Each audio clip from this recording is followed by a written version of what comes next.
In the ancient, mist-shrouded era of early Britain, the noble and legendary King Uther Pendragon passed away, leaving the throne of the realm vacant and the entire kingdom without a clear, legitimate, or strong successor to lead them. The land quickly spiraled into a state of absolute and violent chaos, as ambitious, power-hungry lords and cruel barons fought bitterly for the crown, causing the innocent common people to suffer through endless winters of poverty and fear. Merlin, the immortal and wise wizard who possessed the power to see through the complex threads of time, knew that only a king with a truly righteous, humble, and courageous heart could ever restore peace to the fractured land. Using his formidable and ancient magic, Merlin summoned a miraculous and awe-inspiring sight in the very center of the great cathedral square in London, which appeared overnight to the utter amazement of the waking local citizens. This divine miracle consisted of a massive, rectangular block of pure white quartz stone, upon which sat a heavy black iron anvil, and driven deep through both was a magnificent, shimmering sword of heavenly and flawless craftsmanship, engraved in elegant, glowing letters of pure gold. Upon the sword's crossguard and hilt were the prophetic and unmistakable words, "Whoso pulleth out this sword from this stone and anvil is right wise king born of all England." The news of this magical challenge spread like a wildfire across the snowy countryside, reaching every isolated castle and humble village, attracting thousands of brave knights and wealthy nobles who dreamed of becoming the next great ruler. One after another, the most celebrated warriors, famous champions, and massive giants of the land stepped forward, straining their powerful muscles and shouting with immense effort.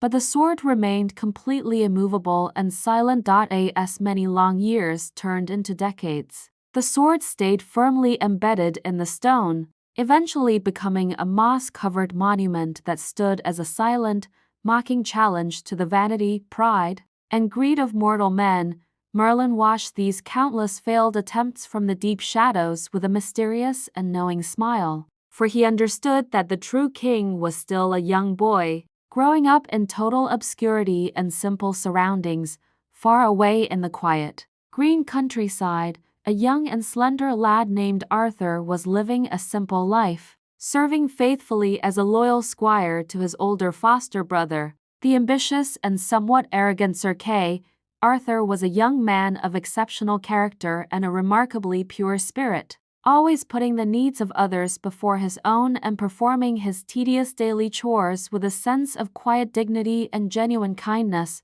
One fateful and freezing winter, a grand and prestigious tournament was officially announced in the city of London, intended to gather all the noble families together for one final, desperate attempt to claim the legendary sword. Sir Kay, eager to prove his worth as a knight, traveled to the capital accompanied by his father, the Honorable Sir Ector, and young Arthur, who was tasked with managing their restless horses and heavy iron equipment. As they arrived at the bustling tournament grounds, Kay suddenly realized with a cry of intense frustration that he had left his essential battle sword back at the inn, and he sternly ordered Arthur to return and fetch it. Arthur ran through the crowded, muddy streets as fast as his young legs could carry him, but when he reached the inn, he found it locked tight because every servant and innkeeper had gone to watch the opening ceremony. Panicked and deeply worried that he would fail his brother on such a monumental day,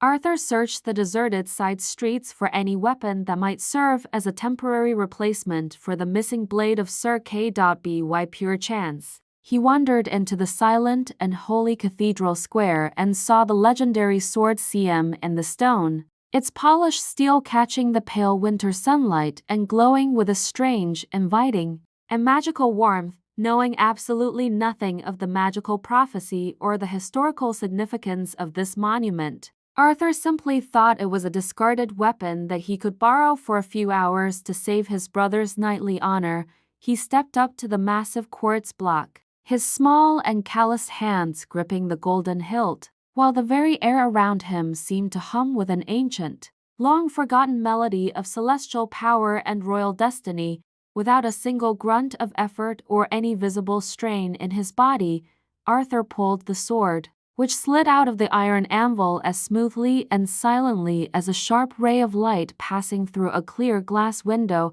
Clutching the magnificent and heavy weapon, Arthur ran back to the tournament field and handed it to Kay, still entirely unaware that he had just performed a miracle that would end the kingdom's long period of darkness. When Sir Kay saw the legendary weapon and the unmistakable royal markings on the hilt, he turned pale with shock and immediately ran to his father, falsely claiming that he himself had drawn the sword from the stone. However, the wise and suspicious Sir Ector sensed a lie and led both boys back to the cathedral square, demanding that they replace the sword and demonstrate once and for all who truly possessed the power to draw it. Arthur easily slid the enchanted blade back into the iron anvil, but when Sir Kay and even Sir Ector himself tried to pull it out again, the sword remained as solid and unyielding as the ancient mountains themselves. Under the watchful eyes of the rapidly gathering crowd and the stern,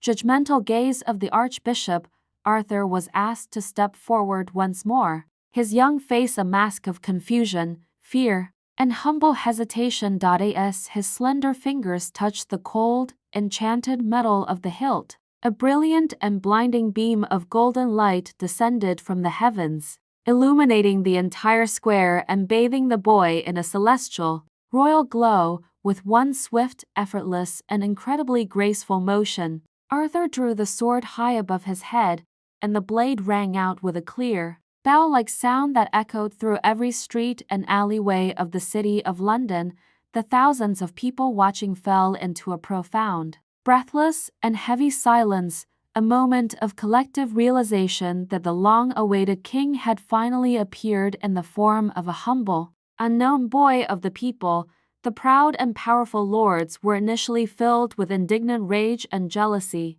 refusing to believe that a mere squire of no apparent noble birth could ever be their rightful sovereign, commander, and master of the realm. They insisted that the trial be repeated during the Feast of Candlemas and again at Easter, hoping that some other, more famous and wealthy knight would eventually be able to replicate the young boy's miraculous feat. Yet, regardless of the changing seasons or the number of powerful challengers who tried, the result was always exactly the same. Only the hands of young Arthur could move the sword of destiny from its resting place. Finally, Merlin stepped forward from the crowd, his oaken staff glowing with blue power, and revealed to the world that Arthur was actually the secret, biological son of King Uther, hidden away as an infant for safety. The common people, weary of years of war, taxes, and injustice, began to shout with overwhelming joy, recognizing the kindness and the divine sign that seemed to follow the young man wherever he walked or spoke. One by one, the once rebellious knights and the cynical, hardened nobles dropped to their knees in the cold mud of the square, bowing their heads in true submission and swearing their lives to the new king. Arthur accepted the heavy, golden crown of Britain not with a sense of pride or personal triumph, but with a solemn, tearful, and humble vow to rule with justice, mercy, and a heart dedicated to his people. Under the expert and magical guidance of Merlin, King Arthur established the magnificent court of Camelot and the famous Order of the Round Table, where every knight, regardless of status, was treated as a brother. The sword from the stone became an eternal symbol for all of history that true leadership is born from a pure heart and a selfless soul, rather than through brute force, gold, or political manipulation. The legend of the young boy who pulled the sword from the stone has been retold for over 1,000 years, serving as a permanent beacon of hope for anyone who feels small or unimportant in a vast world. And so began the Golden Age of Britain, an era of chivalry, honor, and magic that would be remembered forever in the hearts of men as the greatest and most noble chapter in the history of the world.